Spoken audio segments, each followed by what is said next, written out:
Bonjour à tous, aujourd'hui on va parler des bases du langage PHP. Mais avant ça, on va faire une petite transition pour faire la colle avec ce qu'on a fait avant. Donc pour l'instant, on a parlé du protocole HTTP, qui est un protocole textuel simple. En fait, la programmation côté serveur, donc qui est l'objet de ce cours, ça consiste en recevoir une requête HTTP et tout ce qui se passe entre ce moment-là, ce moment où on reçoit cette requête et le moment où on construit une réponse. On va pouvoir exécuter du code, faire des actions, construire la réponse et l'envoyer au client. Ce qu'on a vu, c'est qu'il y a des opérations qui sont très génériques à ce moment-là, qu'on a envie de faire à chaque fois. Par exemple, aller lire les entêtes de la requête, aller récupérer les paramètres get et les paramètres post et construire les entêtes de la réponse qu'on va renvoyer, etc. Donc tout ce travail d'analyse et de construction, d'analyse de la requête HTTP et de construction de la réponse HTTP, on a envie qu'il soit fait automatiquement par une bibliothèque, par exemple tierce. On aimerait accéder à des éléments qui soient dans une forme spécifique à notre langage, qu'on soit en train de programmer en Java, en JavaScript, en Python ou en PHP.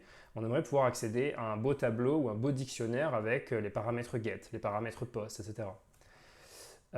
Donc le pont qui se fait entre HTTP, un serveur web, et un programme, quel que soit son langage en fait, ça a un nom générique qui s'appelle CGI, comme Common Gateway Interface. L'idée, c'est de prendre en fait la requête, de l'analyser, de la transformer en, par exemple, un flux de données ou des variables d'environnement, de pouvoir invoquer un programme qui va produire la réponse HTTP et aussi les informations. Par exemple, ce qu'on a vu, c'est qu'on peut aussi modifier les entêtes. On va dire, là, je suis en train d'envoyer une image et pas une page HTML, ce genre de choses. Aussi, ce qu'on aimerait, c'est que dans notre langage, on aimerait pouvoir accéder à des structures pratiques, par exemple, pour obtenir les données get, les données post, les cookies, on verra plus tard, etc. Donc en gros, comment ça marche? Vous avez un serveur web ici. Pour l'instant, nous, c'est sur ça qu'on s'est focalisé, sur cette couche-là, le protocole HTTP et le serveur web. On n'a fait que ça. Et en fait, en réalité, il y a une couche générique qui s'appelle CGI, qui consiste à recevoir la requête, produire des variables d'environnement et invoquer un programme tiers qui, lui, peut être écrit dans n'importe quel langage, qui va produire une sortie qui va être la réponse à cette requête-là. Et c'est ce qu'on va faire à partir de maintenant, essentiellement en utilisant le langage PHP comme programme interface. Alors, une remarque qui est très importante quand on fait de la programmation web côté serveur, contrairement à HTML, JavaScript et CSS qui sont côté client, qui sont interprétés dans le navigateur de votre PC, de votre mobile, le langage qui est utilisé côté serveur, donc le Gateway Programme ici, c'est quelque chose qui est complètement arbitraire. Vous pouvez faire absolument ce que vous voulez, vous pouvez utiliser le langage que vous voulez, puisque c'est vous qui avez complètement la main sur le serveur. À partir du moment où vous avez reçu une requête HTTP, le langage qui s'exécute pour produire la réponse, ça peut être absolument ce que vous voulez. Donc il y a énormément de technologies côté serveur, il y a beaucoup de choix, tout un marché de technologies. Nous, on va se focaliser sur le PHP comme exemple pédagogique. Donc il y a plusieurs arguments par contre pour essayer de choisir quel langage vous pouvez pratiquer. Un premier argument, c'est l'état des lieux de W3Tech. Alors, c'est une partie du cours qui risque de mal vieillir. Aujourd'hui, on est en 2020, on est en train de regarder les statistiques. Donc, W3Tech publie régulièrement en fait une étude qui est les langages côté serveur qui sont connus. Donc, en fait, ils scannent tous les sites web sur Internet et ils regardent à chaque fois quand le langage côté serveur est connu, qu'est-ce que c'est. Et ils font des statistiques dessus. Donc c'est une statistique à prendre avec des pincettes parce qu'en fait, en réalité, je pense que Facebook compte comme 1 dans le poids de ce sondage-là, de cette étude-là, alors que le blog de quelqu'un compte aussi comme 1. Et PHP étant une technologie open source, largement utilisée par des gens qui vont typiquement créer un blog, ça fait beaucoup monter cette statistique-là par rapport aux autres. Mais on voit quand même que PHP, une nette tendance, est loin devant en utilisation sur le web, puisque 80% des sites web dont le langage côté serveur est connu, parce que des fois on ne sait pas la technologie qui tourne, en fait on peut savoir quel langage est utilisé et permet de produire des réponses à nos requêtes HTTP, c'est du PHP. Après on a ASP derrière, Java, Ruby, etc. Une autre approche qui est peut-être un peu plus objective, vous pouvez vous connecter par exemple à un site pour rechercher des emplois. Encore une fois, ça va peut-être mal vieillir, on est aujourd'hui en 2020. Donc si je cherche en France du travail pour le langage PHP, je vois que j'ai 4383 emplois aujourd'hui. Alors je peux chercher par exemple pour Java J2E, 4.2E. Si je cherche pour Java J2E, j'en ai 800. Je peux chercher pour Node.js, je vois que j'en ai 1325. Ça vous donne une autre idée. On voit que les statistiques sont beaucoup moins nettes que celles de W3Tech. On voit quand même qu'il y a aussi une nette tendance pour PHP qui est largement devant. Vous trouverez beaucoup d'offres d'emploi pour PHP. Donc c'est un bon choix technologique en tout cas comme langage à apprendre pour construire votre CV aussi. Une autre courbe, c'est les tendances aussi qui sont publiées aussi par W3Tech. Où on voit que en fait, sur ces 10 dernières années, ça n'a pas beaucoup bougé. En fait. Cette même statistique-là n'a pas beaucoup bougé.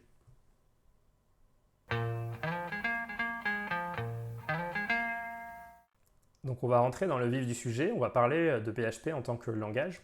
Rapidement, un peu d'histoire, si on revient en 1993, alors c'est une slide qu'on a piquée à Rasmus Lerdorf, qui est le créateur du langage PHP. Dans lequel il montrait un peu à quoi ça ressemblait en 1993. Ici, on a un programme C qui est utilisé comme programme d'interface HTTP. Donc, comme je vous expliquais tout à l'heure, le serveur reçoit une requête, il construit des variables d'environnement. Par exemple, ici, la query string, si vous vous souvenez, c'est le morceau de la requête qui a après le point d'interrogation dans l'URL. Et il appelle un programme qui, en l'occurrence, peut être écrit en C, qui va produire la réponse. Donc ce qu'on voit, c'est que c'est assez lourd en fait pour plusieurs raisons. La première raison, c'est que dans les chaînes de caractères ici, on est obligé, les retours à la ligne, de les écrire avec anti/r, anti/n, d'échapper les guillemets avec des anti/slash comme on voit ici. Parce qu'en fait, sinon, si on n'avait pas cet anti/slash, ce guillemet pourrait en fait signifier la fin de la chaîne et donc il y aurait une confusion. Donc c'est à ça que ça sert. Et ça devient assez vite illisible, ce genre de bloc de texte où on est en train juste d'écrire du code HTML. Et ce que vous pouvez voir aussi, c'est en bas, vous avez un exemple assez horrible de manipulation de chaînes de caractères. Il se trouve que le C est un très mauvais langage pour manipuler des chaînes de caractères et c'est quelque chose qu'on a beaucoup envie de faire quand on fait du web. Donc le même code que celui qu'on a écrit en Python, par exemple, pour aller découper les paramètres get, l'écrire en C, ça devient beaucoup plus illisible. Donc pour toutes ces raisons-là, Rasmus Lerdorf, le créateur de PHP, construit un langage qui à l'époque est surtout un langage de template en fait.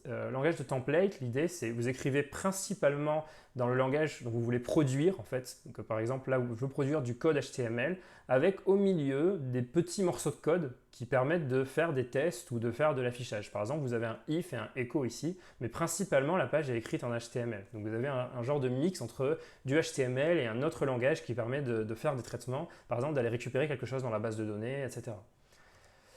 Bon, aujourd'hui, PHP, c'est un langage qui a beaucoup évolué. C'est un langage interprété qui est utilisé principalement côté serveur dans les applications web, mais pas seulement. On peut s'en servir comme langage de script, comme on a fait en Python. On peut écrire un programme et l'exécuter en PHP. Par exemple, si j'écris ça dans un fichier, ce bout de code, je peux l'interpréter, l'exécuter en utilisant en ligne de commande PHP et le nom de mon programme. Donc, si je me place dans Visual Studio Code, que je colle ce code dans date.php, je vais pouvoir écrire php date.php et ça va exécuter mon programme exactement comme un script et je vais obtenir le résultat de ce programme sur la sortie standard. Je peux m'en servir comme langage de script. Aussi, donc une des particularités du langage qu'il faut souligner, qui est très importante et encore une fois qui est historique puisque c'était l'idée de base du langage, c'est que PHP peut être utilisé comme langage de template. Qu'est-ce que ça veut dire? Ça veut dire que vous avez un mode PHP que vous pouvez activer ou désactiver avec ces fameuses balises inférieure point interrogation PHP et point interrogation supérieur. Donc en fait, quand vous écrivez du code PHP, de base, vous n'êtes pas dans le mode PHP. Tout ce que vous écrivez, ça partira sur la sortie standard ou dans la réponse HTTP quand vous l'utilisez en mode gateway. Pour exécuter du code PHP, pour écrire du code PHP, il va falloir ouvrir les balises et écrire le code PHP entre les balises. Donc tout le reste part sur la sortie standard ou vers la réponse HTTP et donc dans le navigateur quand vous utilisez un navigateur. Donc par exemple, si vous écrivez juste Hello World dans un fichier PHP, vous allez avoir Hello World sur la sortie standard. Mais vous pouvez aussi le faire comme ça, dès le début du fichier, passer en mode PHP, en mode interprété et écrire Echo Hello World, qui est pour le coup le code PHP d'Hello World. Mais on peut aussi mélanger. On peut aussi écrire hello, espace, ouvrir la balise PHP et world dans l'interprète PHP. Donc on peut mélanger les deux.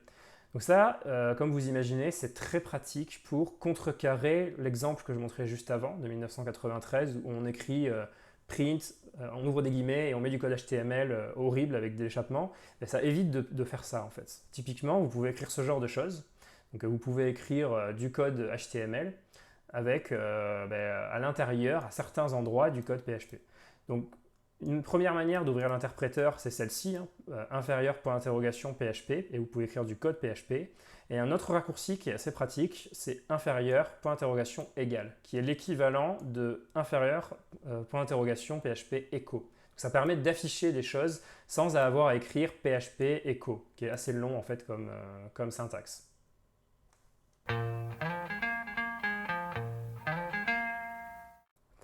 Je vais détailler quelques principes du langage, quelques principes de base, mais j'aimerais rappeler que ça n'est pas un cours de PHP en fait. Le but de ce cours, ce n'est pas d'apprendre le langage PHP spécifiquement, mais c'est d'essayer de comprendre les enjeux de la programmation côté serveur. Bon, cependant, tous les cours qu'on va faire et tous les TD à partir de maintenant, ça sera du PHP. C'est important de comprendre quelques éléments de syntaxe. Premièrement, les variables sont toutes préfixées par $ en PHP. Par exemple, si vous voulez affecter la variable A, vous écrirez $A égale 1, 2, 3. L'opérateur plus en PHP est réservé pour l'addition. Donc si vous écrivez ici $A plus $B, peu importe le type de A et B, que ce soit des chaînes de caractères tous les deux, une chaîne de caractères, un nombre ou deux nombres, peu importe, ça sera une addition. Plus c'est l'addition. Vous avez en PHP un opérateur qui est spécial, qui est le point, qui est dédié pour la concaténation. C'est-à-dire si vous voulez coller des chaînes de caractères, vous utiliserez le point et pas le plus. Donc il faut bien se souvenir de ça. D'un autre côté, ça lève l'ambiguïté en fait, sur les types. Au moins, on sait ce qu'on est en train de faire. Le typage est faible. Donc, par exemple, ici, vous avez la variable $A qui prend la valeur 1, 2, 3 et plus tard, la variable true, il n'y a pas de problème. Ça peut être un entier et plus tard, un booléen. Une fonction qui est assez pratique en PHP, c'est la fonction var_dump. Var_dump, c'est littéralement afficher la valeur d'une variable quelle qu'elle soit en fait. Donc ça permet de débugger. Si à un moment donné vous avez une variable, vous n'êtes pas sûr de ce qu'il y a dedans, vous n'êtes pas sûr de son type, vous n'êtes pas sûr de son contenu, vous pouvez utiliser var_dump et sur la sortie vous verrez le type et le contenu de la variable. Par exemple, si A est un tableau avec deux éléments, vous verrez array, 2 et les éléments qu'il y a à l'intérieur. Ça c'est une manière assez pratique à un moment donné, si vous ne savez pas trop ce qu'il y a dans une variable, de débugger. Vous écrivez var_dump, vous exécutez votre code et vous regardez ce qui sort. En PHP, vous avez une structure de base qui sont les tableaux. Et en fait, vous n'avez pas de différence entre les listes et les dictionnaires ou les maps. Vous avez un seul type qui sont les tableaux. Les tableaux sont tous associatifs. Ils peuvent être associatifs implicites ou associatifs explicites. C'est-à-dire que dans un cas, on ne va pas préciser les clés. Donc par exemple, ici, en haut, les fruits, on n'est pas en train de préciser quelles sont les clés. Les clés, ce sera implicitement 0 pour pomme, 1 pour abricot et 2 pour fraise. D'accord ? Alors qu'en bas, l'autre tableau, c'est un tableau explicitement associatif dans lequel on explicite que la clé de verte, ce sera pomme, de orange abricot et de rouge fraise. On est en train d'associer des clés avec des valeurs. On pourra y accéder de la même manière avec couleur, $couleur du coup de pomme. Vous pouvez itérer sur les tableaux avec la boucle for each. Ça c'est hyper important, prenez l'habitude, la plupart du temps quand vous voudrez écrire des boucles, en fait, vous voudrez itérer sur un tableau, pensez tout d'abord à essayer d'utiliser for each, d'itérer sur tous les éléments d'un tableau. C'est très très fréquent dans les TD qu'on soit amené à itérer sur un tableau. Donc par exemple, for each fruit as fruit, on crée des instances des éléments du tableau fruit qu'on nomme $fruit, qui sont la variable $fruit, et on les affiche à l'aide de echo.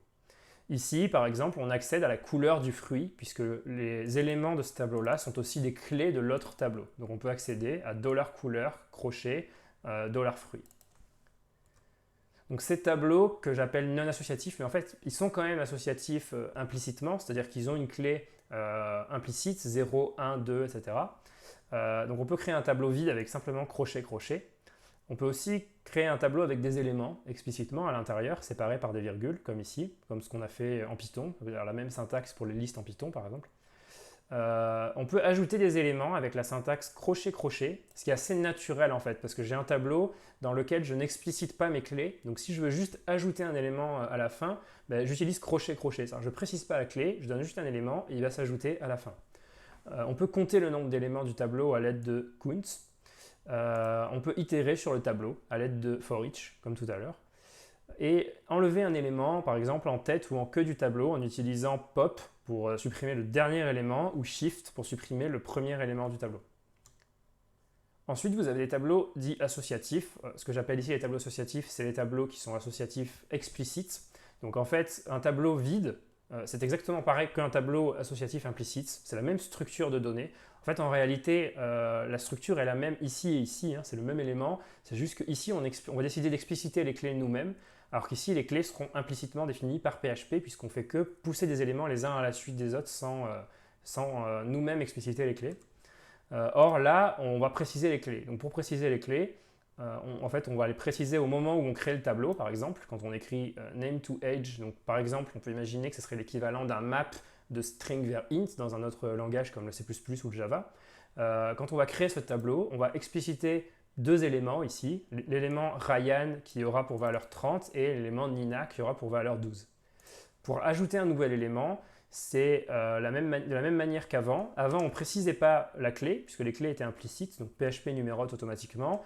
Ici, on va préciser la nouvelle clé. Par exemple, si on va ajouter l'élément Gilbert, qui a 56 ans, on va écrire name to age crochet Gilbert égale 56. On peut supprimer un élément avec unset. Donc unset de name to age Ryan, ça va supprimer l'élément Ryan du tableau. On peut vérifier qu'une clé existe dans un tableau. Par exemple, quand on a fait en Python if, n1, in, get, ici en PHP, on va l'écrire avec isSet. On va utiliser la fonction isSet.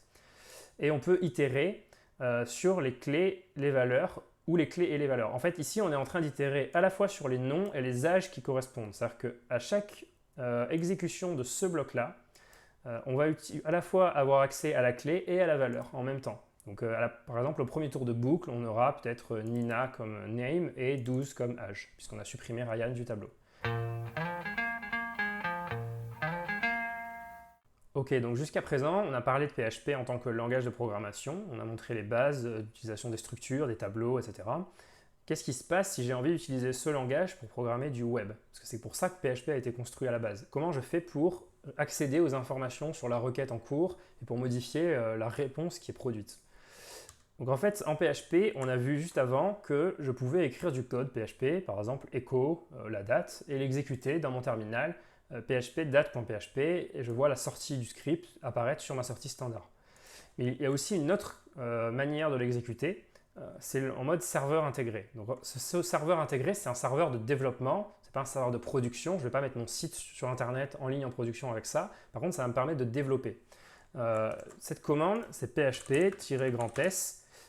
L'adresse IP sur laquelle on écoute, par exemple, je peux écouter juste sur l'IP local, localhost, et le port 8080.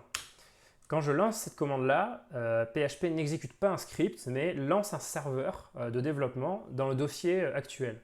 Donc, vous voyez que là, le programme ne s'est pas terminé, il est toujours en train de tourner. Et si je me connecte à l'aide par exemple de Firefox sur localhost 2.8080, là c'est le port que j'ai décidé d'utiliser au moment où j'ai lancé ma ligne de commande dans PHP, j'ai ici une page non trouvée, puisque je n'ai pas de page racine, de page d'accueil. Donc si j'ajoute dans ma barre d'adresse /date.php, qui est le nom du script qui est dans le dossier où j'ai lancé mon serveur PHP, j'aurai l'heure qui va s'afficher. Alors qu'est-ce qui se passe en fait? J'envoie une requête HTTP, PHP exécute le script et la réponse est envoyée au client. C'est-à-dire que si je regarde la source que j'ai obtenue le résultat de l'exécution du script PHP. Ici, on est en mode source dans Firefox. Et si je rafraîchis, j'ai mon heure qui se met à jour puisque mon script PHP est exécuté à chaque fois. Si vous retournez dans cette fenêtre, vous voyez d'ailleurs les requêtes qui passent, donc les requêtes qui ont été reçues. La première qui est la page d'accueil qui n'a pas été trouvée, donc qui a donné lieu à un code 404. La deuxième qui est le favicon. Vous vous souvenez, je vous avais dit que le navigateur essaye de récupérer la petite icône à mettre dans l'onglet. Et par défaut, il envoie une requête tout seul sur favicon.co qui a aussi donné lieu à une 404. Et toutes les requêtes que j'ai faites sur date.php puisque j'ai rafraîchi plusieurs fois la page. Donc si vous lancez cette commande-là, ça lancera un serveur web dans le dossier actuel et vous pourrez accéder au script, les exécuter en tapant le nom du script dans la barre d'adresse, tout simplement. Alors à partir de là, vous allez pouvoir aussi utiliser par exemple des paramètres get. Donc souvenez-vous, les paramètres get, ce sont les paramètres qui sont passés dans l'URL à la suite du nom de la page que vous êtes en train d'accéder. Séparé par le caractère point d'interrogation, vous avez une chaîne de caractères qui a un format spécial qu'on appelle la query string qui contient un ensemble de variables séparées par le caractère et commercial. Donc ici, par exemple, vous avez prénom égale Jack et nom égale Smith qui sont passés en paramètre get à la page index.php. Donc, ces derniers en fait, paramètres sont analysés automatiquement par PHP et ils sont mis dans un tableau associatif qui s'appelle $_get. Donc en fait, si j'écris ce code, if isset de get prénom et isset de get nom, et que j'affiche dans ce cas-là le contenu de get prénom et de get nom, eh bien, j'ai écrit l'équivalent de ce qu'on a fait à peu près dans le TD de Python, sauf que là on additionné deux nombres, ici on affiche bonjour avec le prénom qui a été saisi. C'est-à-dire qu'on vérifie à l'aide de isset que prénom et nom sont bien dans le tableau associatif get, ça veut dire qu'en fait ils ont bien été fournis comme paramètre get à ma page, et si c'est le cas, on les affiche dans un echo à l'intérieur de la page. Par exemple ici, je peux très bien créer une nouvelle page que je vais appeler get.php dans laquelle je vais utiliser la fonction var_dump de $_get. Donc vous vous souvenez, var_dump qui permet de débugger, qui permet d'afficher le contenu d'une variable. Et si maintenant je me rends sur get.php point d'interrogation, par exemple nom égale Bob, et que j'appuie sur entrée, je vois cette chaîne de caractères là s'afficher. En mode source, ce sera mieux affiché puisqu'on va avoir les retours à la ligne qui n'apparaissent pas dans le code HTML. On voit que c'est un tableau de dimension 1 qui a la clé nom qui lui associe la valeur Bob, qui est une chaîne de caractères de longueur 3. Donc en fait, ça c'est le tableau get que PHP a déjà construit pour vous. Vous voyez, là, je n'ai pas écrit de code. Hein. Le tableau get, il est déjà là puisqu'il fait déjà partie du package de la passerelle PHP qui a été faite pour moi. De la même manière, vous pouvez aussi accéder aux données post. Donc si vous écrivez un formulaire, par exemple, qui a cette forme-là, en méthode post, avec l'action hello.php, donc l'action, je rappelle, c'est la page sur laquelle le formulaire va être soumis, vous allez pouvoir accéder à ces variables-là dans le tableau post. Alors il y a plusieurs choses que vous pouvez vérifier. Vous pouvez vérifier que les données, évidemment, ont bien été fournies par l'utilisateur, c'est-à-dire que les cases existent bien dans le tableau post, exactement comme je l'ai fait ici pour le tableau get. Mais vous pouvez aussi vérifier que la méthode qui a été utilisée, le mot HTTP, est post. Donc ça permet de faire la différence entre un formulaire qui s'affiche ou une tentative de soumission de formulaire pour savoir si vous devez le traiter ou pas. Mais ça ne vous dispense pas, en fait, ça c'est un mauvais exemple, puisque ici on devrait vérifier quand même que les données sont bien présentes dans le tableau post. Et c'est un exemple qui fonctionnera si je soumets ce formulaire-là. Ici, j'afficherai le nom de l'utilisateur en ayant récupéré les données post. En PHP, vous avez beaucoup de fonctions natives. Je vous invite à prendre un peu de temps à paramétrer votre éditeur avant de commencer les TD. Par exemple, la fonction var_dump, moi je suis dans Visual Studio Code avec l'extension IntelliFence. Si je survole var_dump, vous voyez que j'ai la documentation de la fonction qui apparaît ici. Si je commence à taper var_, j'ai l'aide qui apparaît. On me propose la fonction var_dump puisqu'elle existe en PHP automatiquement. Je vous invite à prendre un peu le temps de faire ça parce que vous allez gagner beaucoup de temps à éviter de faire des allers-retours entre l'exécution et la programmation et la recherche d'erreurs. De la même manière, ici, vous voyez que j'ai quelque chose qui est souligné en rouge dans mon éditeur parce que je n'ai pas de point-virgule, de parenthèse, donc syntaxiquement, ce n'est pas correct. Et si je survole, je vois le message d'erreur apparaître. C'est ce qu'on appelle le linter, L-I-N-T-E-R. C'est très important de prendre du temps et d'avoir le confort dans votre éditeur. Donc moi, je suis sous Visual Studio Code. J'utilise une extension qui s'appelle IntelliFence. Vous pouvez installer la même chose si vous le souhaitez.